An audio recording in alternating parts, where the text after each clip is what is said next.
My friends and I were surrounded by a tribe of natives. Oh no, someone began to whisper spells in an unknown language. Panic seized me.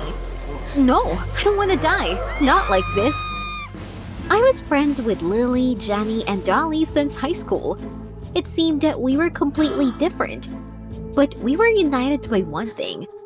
We all believed in higher powers. We were sure that various mystical stories were not just fairy tales. So we spent all our free time on occult rituals. We called ghosts, read the cards, and even communicated with psychics. How I wanted to see something mystical for once with my own eyes. And then one day, we were offered a tour of the Enchanted Island. Of course, we immediately agreed. A week later, we were enthusiastically exploring the surroundings of our hotel. Instead of rooms, there were bungalows. All the employees wore strange traditional clothes, but the coolest thing was the mysterious pound surrounding the hotel on all sides. It just charmed us. We spent all the time on the shore drinking cocktails, dancing, and just did not get out of the water. Our tour was coming to an end. My friends and I had a wonderful rest, but I was sad. After all, we never saw anything mystical, except for the fake costumes of the staff. The girls agreed with me. The hotel was not worth the money. There was nothing mysterious here. Therefore, on the last night, we decided to have a good time in order to somehow compensate for our disappointment. We drank several cocktails at once, got into the water, and swam for so long that it was already late at night. Once we even had to hide from the guard. When we heard his footsteps, we all dived under the water and held our breath. He did not notice us. He could spoil our party. I think it was about 2 o'clock in the morning when suddenly, the water in the pond lit up. I looked at the girls. They were just as confused. The water in the pond sparkled as if we were in the very center of a huge light bulb. Lily timidly suggested that it had to be some kind of illumination, but no, it was more like magic. Obviously, the spirits were trying to tell us something. Finally, we didn't come here for nothing. After a few minutes, the glow disappeared, and only then we went home, constantly discussing what we saw. Did we finally witness something mystical ourselves? What would that mean? Not believing our luck, I reached the bungalow and immediately fell into a deep sleep. In the morning, I woke up to the cry of one of my friends. What was it? Dolly was crying, holding something in her hands. There were the other girls and I rushed to her, but Dolly just silently handed us a pregnancy test. I looked closer and gasped. 2 bars. Dolly, when did you manage to get pregnant? You're constantly participating in some occult rituals with us. You just don't have time. Dolly just glared at me and whispered that she hadn't had a boyfriend for more than a year. It was simply impossible. But nevertheless, she was pregnant. It turned out that Dolly woke up early and saw 4 pregnancy tests on the bathroom shelf. We heard that they do this in some hotels. She decided to check one for fun, and it showed 2 bars. We looked at each other warily. It can't be. Dolly nodded at her stomach and said that she immediately noticed how it grew after swimming in the pond. It was definitely because of that stupid glow. My hair stood on end. The other girls and I immediately rushed to the rest of the tests. What if I was also pregnant? God, no. This was nonsense. But I was already feeling sick. Not this. 10 minutes later, there was a deathly silence in the room. My friends and I didn't know what to do. It seemed like it was some kind of prank. But it was real. All 4 tests showed 2 bars. Still vaguely understanding what was happening, we decided to get out to a local cafe. It was unbearable to sit in silence any longer. Somehow getting there, we settled down at a table. But the girls behaved very strangely. It would all be funny if it wasn't true. Dolly was crying endlessly. Lily was frantically trying to find something on the internet, but other users only ridiculed the query, "Is it possible to get pregnant from swimming in the pond?"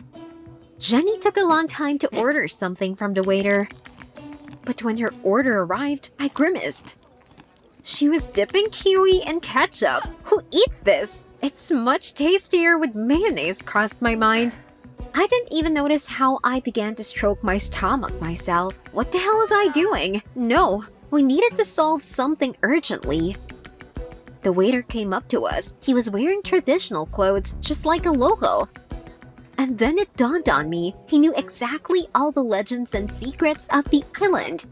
I immediately asked him what he had heard about that pond, and then the waiter told us a mysterious legend. It turned out that the pond was dug in a secret place where at a certain time and under certain circumstances, you could get pregnant. It wasn't this way that the ancient tribe continued the family line. The tribe itself had long been gone.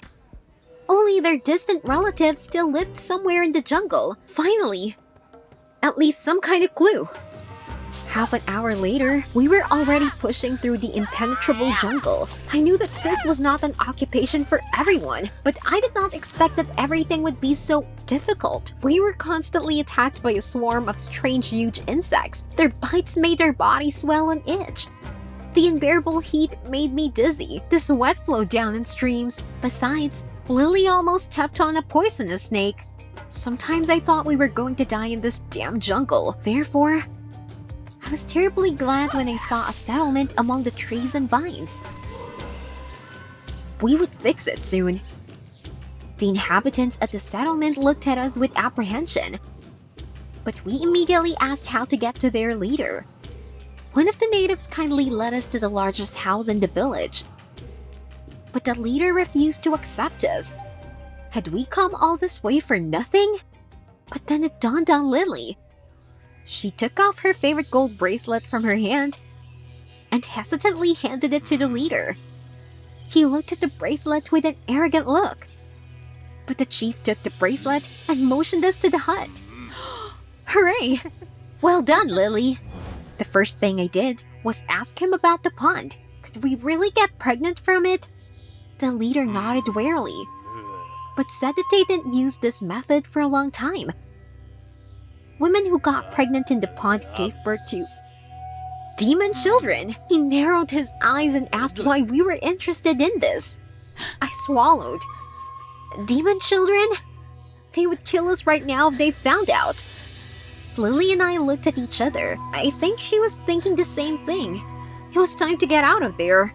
But then Dolly, the most emotional of us, sobbed out that we were all pregnant. She was gasping for breath, asking the leader, "What should we do now?" I was stunned. Dolly, damn it. Why did you say that? Now we were in trouble. The leader looked at Dolly for a long time and then suddenly took a couple of steps in our direction. There was something sinister in his gaze. I swallowed nervously. He sarcastically said that there was only one solution. In order not to let evil into the world, this evil had to be destroyed. We needed to run away urgently, but we did not have time to move, as the inhabitants of the tribe surrounded us and grabbed our hands, not allowing us to escape. What the hell was going on here? The natives were whispering incomprehensible spells. Their strong hands did not loosen their grip for a second. I could not believe that all this was happening in reality. Then the leader spoke again. He was sure that the god of their tribe would definitely appreciate such a sacrifice. I couldn't see anything anymore because of the tears. Was this the end? And suddenly the people of the tribe laughed out loud. They let us go and smiled. This was a prank. Gotcha? Wait, what? I had no time to recover from the shock yet. The leader said with a smile that no one had ever been pregnant in that pond. We just turned out to be very impressionable. It turned out that the hotel staff heard how much the girls and I discussed occult rituals and decided to prank us. Of course, the pregnancy tests were fake, as was the legend. And the pond glowed only because of the backlight. I couldn't believe that we have been so played. Lily smiled awkwardly and Jenny shouted that they shouldn't joke like that, but I felt relieved. I realized that you can't believe everything. Any information needs to be checked, otherwise you get into such scrapes. It seems that instead of occult practices, it's time for me to improve my knowledge, for example, in physics or biology. At parting, one of the hotel employees said that they had another offer for us. An overnight stay at the top of the enchanted mountain of broken hearts. No, thank you. I winked at my friends. Now you can't fool us so easily. Did you like the video? Subscribe and like it. Support the channel. Thank you. I could barely walk down the hallway of the school. My thinness made my body look like a skeleton, with jutting ribs, sunken cheekbones, and huge bruises under my eyes. Then I saw my classmate ahead of me, Paul. He asked in horror what was wrong with me. I clenched my fists in anger. It's all your fault. It all started when he transferred to our class a few weeks ago. Paul immediately attracted the girls' attention. A tall, dark-haired guy with brown eyes, and he looked older than his years. It was love at first sight. But Paul wouldn't date a fat girl like me. Because of my weight, I had never had a boyfriend. I tried to lose weight. I dieted, went to the gym, but in vain. Even doctors shrugged their shoulders. I had a bad metabolism. I almost accepted that no boy would look at me. But then Paul started hitting on me, winking at me, complimenting me, and once he even saved me from bullies who called me fat. He said I was very beautiful and I shouldn't listen to anyone. No one had ever been so kind to me. I liked Paul so much that after a week of dating, I finally decided to tell him. Here goes nothing. After school, I asked Paul to stay. My heart was pounding with excitement, and I blurted out, "I like you." Paul was silent for a long time, and I was literally burning with shame, but then he smiled and said he liked me too. I was dizzy with happiness. But Paul immediately added that he would only be with me on one condition: if I lost weight. Something snapped inside me. But I would do anything for Paul. Right after school, I went to the gym. In the middle of the road, a promoter stopped me and handed me a flyer. "Hey beauty, weight loss courses have opened here. Here's an invitation to a free session." I hesitated, but the promoter assured me, "A week and you're a model." If it was for free, then it was worth a try. I thanked the promoter and went to the specified address. The entrance to the studio was in the courtyard and led to the basement. Inside, a nice girl met me and immediately invited me to a session. It was led by a man in a black hoodie who introduced himself as a teacher. I left the session an hour later and immediately ran home to weigh myself. But as soon as I saw the number, everything swam before my eyes. Minus 3 kilos? I double-checked several times. Wow, the courses were working. I was so excited that the next day, I immediately ran to the session. But the manager stopped me, saying that the subsequent sessions cost $1,000. But this was all my savings.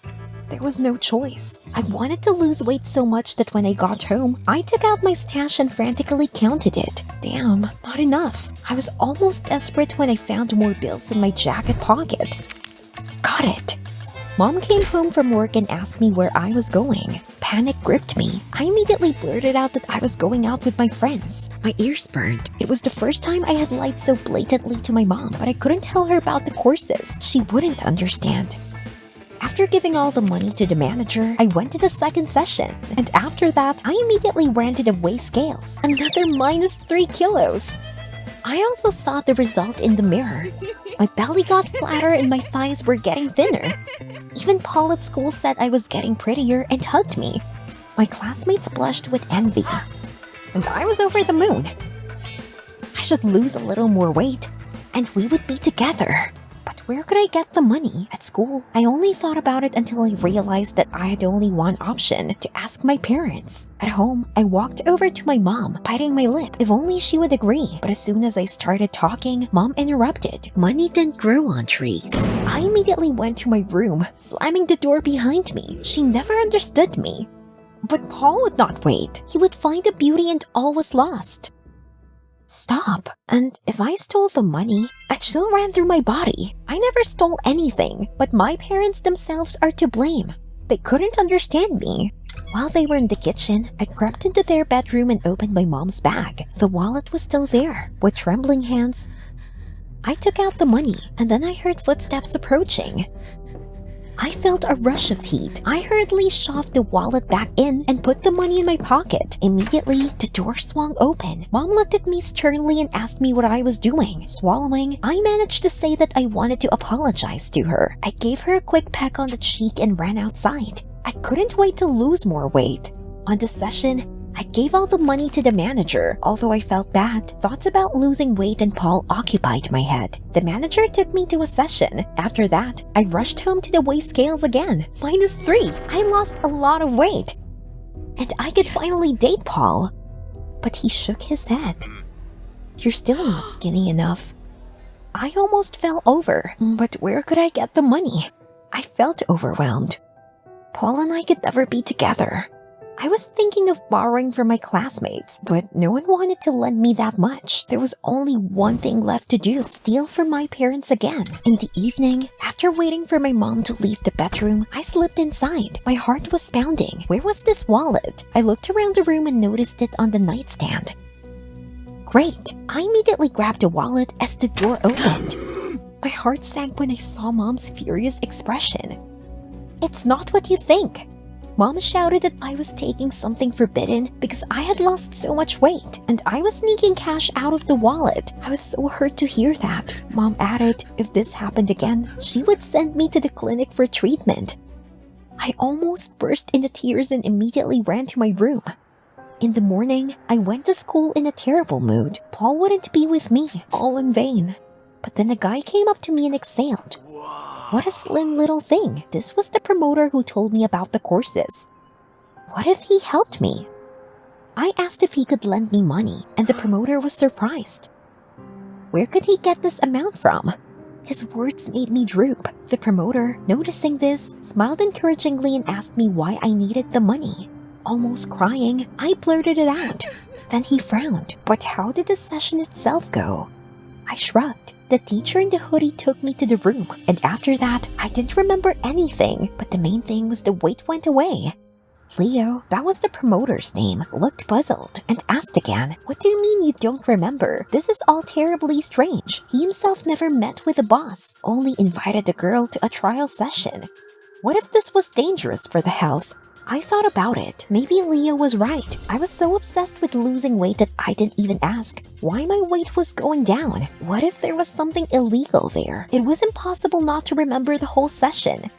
Leo looked me straight in the eye. Let's put a brooch with a camera and find out what's going on there.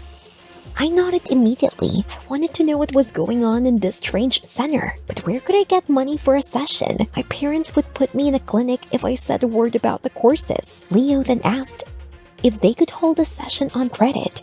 I thought about it. The manager knew that this was not my first session, and she could be persuaded, but we would play a scene. Leo bought a camera brooch, and we attached it to my blouse. I went to another session. The manager greeted me with a smile. I started to rummage through my pockets and suddenly froze in fright. Damn, I left my wallet at home. I dialed Leo and said in a sweet voice, Daddy, I left my wallet at home. Will you pay for my session later? Leo replied that he would do anything for the sake of his beloved daughter. The manager was silent for a long time, and I already thought that nothing would work out, but then she nodded and said to go in. I went into the dark room where the teacher was sitting, as usual, in a hoodie. I sank into a chair, and after that, I didn't remember anything. When I went outside, Leo was waiting for me, looking excited. We sat on a bench in the park, plugged the brooch into the laptop, and watched. In the video, the teacher in the hoodie started talking to me in a monotone, and I started to pass out. As soon as I fell asleep, the teacher took off his hoodie. My breath caught in my throat. Paul? While I was under hypnosis, he gave me some kind of decoction to drink. Leo and I exchanged glances. So Paul was a fraud. And he put girls into hypnosis, and I liked him. And suddenly a skater bumped into us. In his hands, he was holding a glass of juice, which spilled right on the laptop. It immediately crackled, and the screen went blank. I couldn't believe it. We lost the recording. Tears welled up in my eyes. Paul would cheat on girls with impunity, and I wouldn't do anything about it. Leo immediately put his arm around me and told me that we would bring Paul to light. He had a plan. The next day, Leo helped me get my makeup done. He pulled me into a corset, sculpted the bones on my face and arms, and painted the bruises under my eyes. When I saw myself in the mirror, I was horrified. The Walking Dead. So, I was walking exhausted down the hallway, barely dragging my feet along the wall. Paul saw me, froze in fright, and asked what was wrong with me. "It's all your fault," I shouted. "I saw everything. Hypnosis doesn't work on me." Paul turned pale and blurted out that he didn't want to bring me to the state. We needed to call an ambulance. Got it. I straightened abruptly, showing him the recorder. Now I had the confession. He was not going anywhere. At that moment, Leo came around the corner and sternly snapped that it would be better for Paul to go to the police and confess.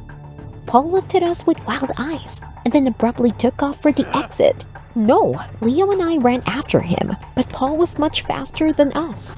Just as I was losing hope, the police suddenly burst into the school. They immediately detained a reluctant Paul, and Leo whispered that he had decided to call the police in advance. I looked at him gratefully. What would I do without you?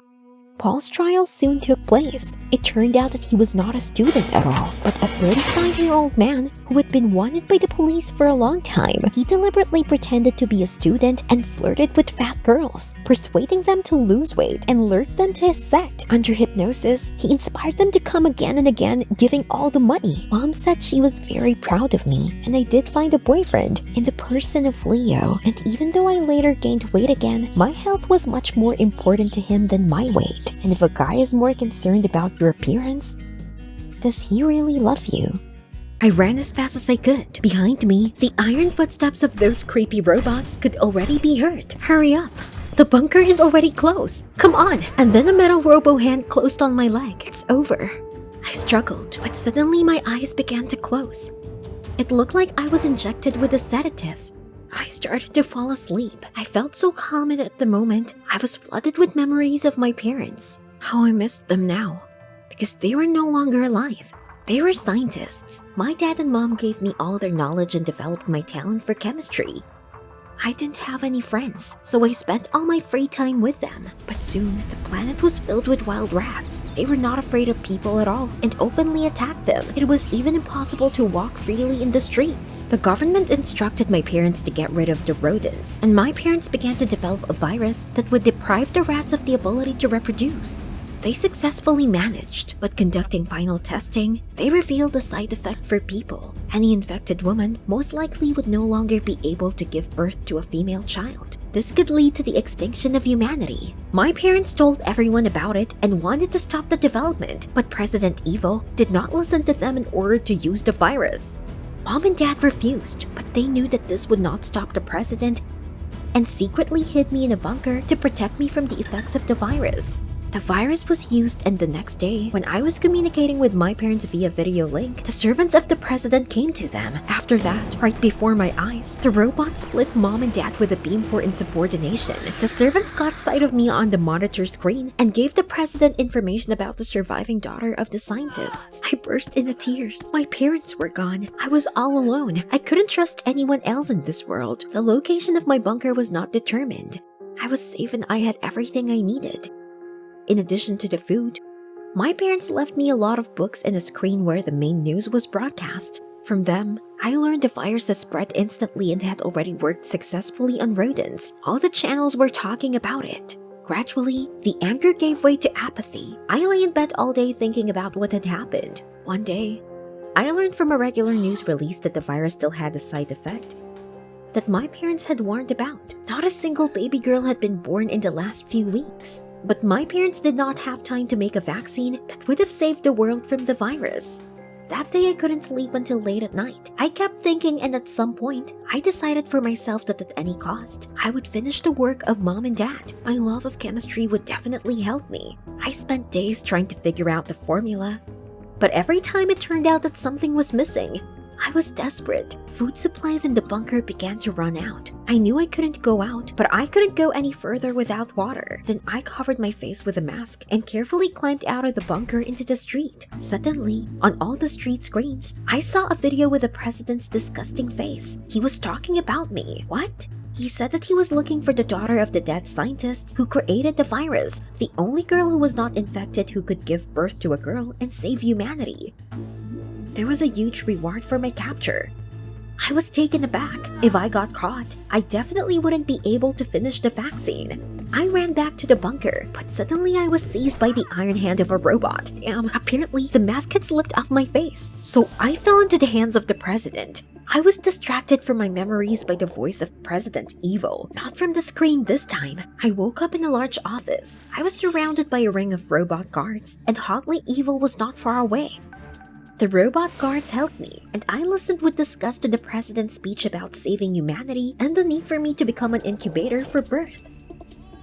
This was the only way to save the world from extinction. What? Was he going to force me to give birth to girls? Well, no. The president told me to think about it and quickly left. I stayed in the office, surrounded by the robots. I'll think about it, Mr. President, but only how to escape from here. I looked around. I got an idea. I told the robot I was thirsty, and when he turned away, I grabbed a chair and threw it at it. I immediately ran to the exit, and suddenly there was a dead end. There was only one door on the right, and I rushed in. That turned out to be a chemical laboratory. I saw a young guy in a lab coat, with a badge with some kind of emblem on his chest. Please save me, I whispered. The guy looked into my eyes in a strange way and showed me to get under his desk. I barely made it. Immediately, the robots barged in. They scanned the room with their beams but missed the table as the guy blocked it with himself. Nothing was found and the robots came out.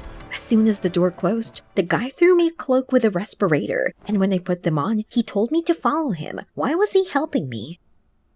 The guy silently led me to the back door. And suddenly the scientist stammered, "You have Dad's eyes, don't you?" I was taken aback by the surprise. "Did you know my parents?" The boy nodded, embarrassed. His name was Frank. He said he was an intern in my parents' lab. And then he blurted out that my parents' case was alive as long as I was alive. I was wary. He took me outside and then handed me a piece of paper with an address on it, saying that I could contact him if I needed any help. No way, I could handle it all by myself. I pulled my hood up and ran to my bunker. I continued to work, but the experiment seemed to have reached a dead end. The formula was perfect, but in practice, the substances did not combine at all. And then it hit me.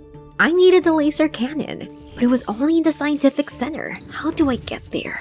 I spent the whole day trying to work out a plan to get into the center, but it just didn't seem possible. And just as I was getting desperate, I suddenly remembered Frank. He had to have access to it. I thought about it. After what happened to my parents, I couldn't trust anyone else, but still Frank worked with them. And he helped me escape.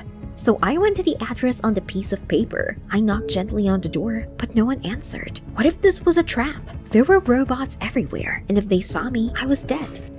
Then the door opened. Frank saw me, and then he invited me to come in. From the doorway, I blurted out that I needed a laser cannon for something important. It's about my parents, I added, looking down. Then Frank nodded decisively and said that if I wanted to get a cannon, we would have to go right now. We got to some slums in the rain. Frank went to the door of the rickety house, but instead of ringing the doorbell, he tapped a tune. When the door opened, I saw a guy in a threadbare robe. He had a badge with an emblem on his chest, just like Frank had when I first saw him. And then it hit me. I heard from my parents about an underground society of scientists who opposed the president. It was their emblem. The guy led us into the living room of the house, converted into a laboratory, in the middle of which stood a homemade laser cannon. Then I noticed the other guys in the room. Wow, how many of them? I wanted to talk to them, but Frank said we might have been tracked. We had to leave. We took the cannon and carefully made our way to his house, constantly looking around. When I saw my face and the amount of the reward on the screens, something went cold inside. Frank seemed to sense it and put his arm around my shoulders. We were saying goodbye when Frank blurted out that he knew what I needed the cannon for. It looked like I'd made a lot of progress with the virus vaccine. I was taken aback by his question. How did you know that? Frank said he was secretly developing a vaccine himself, and suddenly he timidly suggested if I would like to continue working in his home laboratory. I hesitated again, but considering that Frank had already helped me several times, I agreed. The thought that we were now allies made me feel so warm. As soon as we got to Frank's house, we went straight to work. we heard on the news that President Evil had increased the search robot army and increased the reward for my capture. It was necessary to finish with the vaccine as soon as possible, but the laser cannon for some reason did not help with the formula. We worked at night and I was dozing off when I was startled awake by Frank's screams. What happened? Frank was quick to say that the substances had finally come together, but he also added that there was something missing from my formula.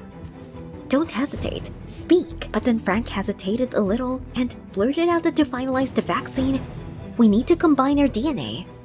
The DNA of a man and a woman.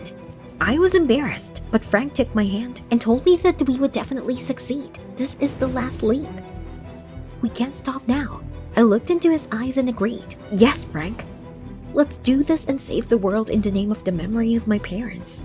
While he was setting up all the devices, I couldn't find a place for myself, but now everything was ready. I held my breath, and Frank only squeezed my hand tightly to take the blood from my finger. We added drops of our blood to a test tube and pointed a laser at it. At that moment, a bright flash lit up the room. When my eyes adjusted to the light again, I saw Frank smiling. It worked. Without realizing it, I threw my arms around his neck. We saved the world, Frank. But suddenly the door opened and the president appeared with a bunch of robots. They had already snapped the handcuffs on my wrists, and then the president turned to Frank and congratulated him on a good job. What? The president added that Frank did the right thing. What was he talking about? I felt like something had split inside. So Frank was working for the president all this time? I trusted you. How could you? But suddenly Frank said that it was time to end it and rushed to the laser cannon, and in a second, everything was plunged into darkness. I blacked out. I woke up in Frank's arms and he carried me outside. Let me go, you traitor! I shouted, but he just gave me a big hug. I didn't understand anything. Frank quietly said that at first, he tried to make a vaccine himself, but then he had to get involved in a dangerous double game, working for Evil and collaborating with colleagues. But the vaccine didn't work, and when he met me and we continued to work together on the vaccine, he realized that there was still a chance to get it. After these events, President Evil claimed the salvation of the world for himself, but Frank and I were still given the title of heroes. The underground scientists, with our help, were no longer persecuted, and they were able to finally get out of their slums. Some of them even began to help get vaccinated in the help centers. Women began to give birth to girls again. Humanity will live, and Frank and I got married. By the way, now our DNA is combined not only in the vaccine. Soon we will have a daughter, and I realized that trust is the most valuable asset, because thanks to it, I not only saved the world, but also found a loving family. Did you like the video? Subscribe and like it. Support the channel. Thank you.